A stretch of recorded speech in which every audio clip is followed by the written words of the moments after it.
ولقد ضربنا للناس في هذا القرآن من كل مثل لعلهم يتذكرون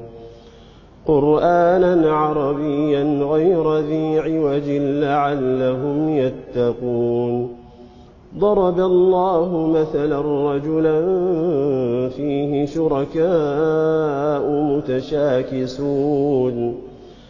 فيه شركاء متشاكسون ورجلا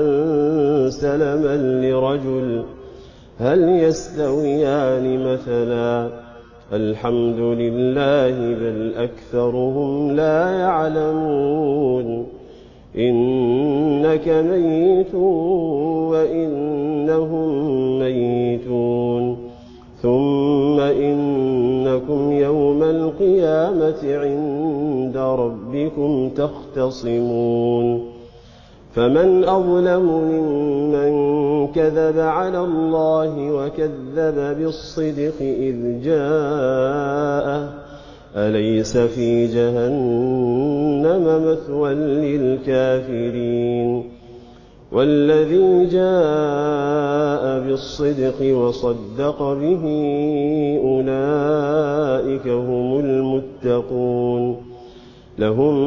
ما يشاءون عند ربهم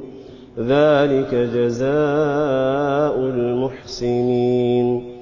ليكفر الله عنهم أسوأ الذي عملوا ويجزيهم أجرهم بأحسن الذي كانوا يعملون. الله أكبر. لا تنسى أن الدال على الخير كفاعله، ولذا لا تنسى أن تشارك هذه المادة.